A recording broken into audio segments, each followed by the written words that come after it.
Hi hello నమస్తే, నేను మేష కుమార్. ఫ్రెండ్స్, ఎవరైతే పోలీస్ ఉద్యోగానికి ప్రిపేర్ అవుతున్నారో ప్రతి ఒక్కరు కూడా ఈ వీడియో చూడండి. ఎందుకంటే ఇంతకుముందు కూడా గత 1-2 నోటిఫికేషన్లు రాసి మిస్ అయిన వాళ్ళు, అదేవిధంగా మొదటిసారిగా రాస్తున్న వాళ్ళు, చదవడానికి ఇంట్రెస్ట్ వస్తలేదు, ఈసారి జాబ్ వస్తుందా రాదా, ఇది కాంపిటీషన్లో మనకు జాబ్ వస్తుందా రాదా అనే భయంతో ఎవరైతే ఉన్నారో, నిన్న ఒక సినిమా పేరు అయితే చెప్తా, ఆ సినిమా ఒకసారి పూర్తిగా చూడండి. మీరు ఒక్క టైం ఎంతైనా ఉండండి, మీకు కుదిరినప్పుడు ఖచ్చితంగా ఆ సినిమా పూర్తిగా చూసే ప్రయత్నం చేయండి. సినిమా పేరు వచ్చేసి 12th ఫెయిల్ సినిమా అనమాట.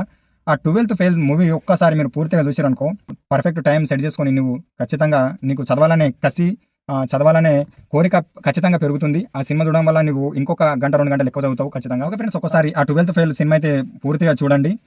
ఎలాంటి పరిస్థితి నుంచి ఎలా సక్సెస్ అయిపోయిండు, ఒక పేద కుటుంబానికి చెందిన విద్యార్థి ఏ విధంగా తన కష్టాలను ఫేస్ చేసుకుంటూ, తినడానికి తిండి లేక, చదవడానికి సరైన ప్లేస్ లేక, ఉండడానికి సరైన ఇల్లు లేక, ఆయన ఎన్ని ఇబ్బందులు పడుకుంటూ ఎంత కష్టపడి ఎన్నో అటెంప్ట్ చేసిన ప్రతిసారి ఫెయిల్యూర్ కావాలి, అటెంప్ట్ చేసిన ప్రతిసారి జాబ్ మిస్ అవుతూ ఉంటే ఆయన ఎంత బాధను అనుభవించుకుంటూ ఆయన చివరికి ఎంత పెద్ద సక్సెస్ సాధించిండనేది సినిమాలో చూపెట్టడం జరుగుతుంది. కాబట్టి ఆయన పడ్డ కష్టం ముందు అందరి కష్టాలు చిన్నపోతాయి. ఆ విధంగా కష్టపడతాడు, ఆ విధంగా టైం మేనేజ్మెంట్ ఫాలో అయికుంటూ, ఆ విధంగా టైం సెట్ చేసుకుంటూ, ఆ టైంని ఫాలో అయ్యి ఆయన రోజుకు ఎన్ని గంటలు కష్టపడ్డాడు, రోజుకు ఏ విధంగా కష్టపడ్డాడు, ఎన్నిసార్లు పడిపోయినా ధైర్యంగా నిలబడి ప్రయత్నం చేసిండు, అదేవిధంగా ఎన్నో ప్రయత్నంలో ఆయన ఉద్యోగం సంపాదించిండు అనేది ప్రతిదీ కూడా మనకు ఒక మోటివేషనల్గా మూవీ ఉంటుంది. కాబట్టి మీరు టైం కేటాయించి ఆ సినిమా పూర్తిగా చూసే ప్రయత్నం చేయండి.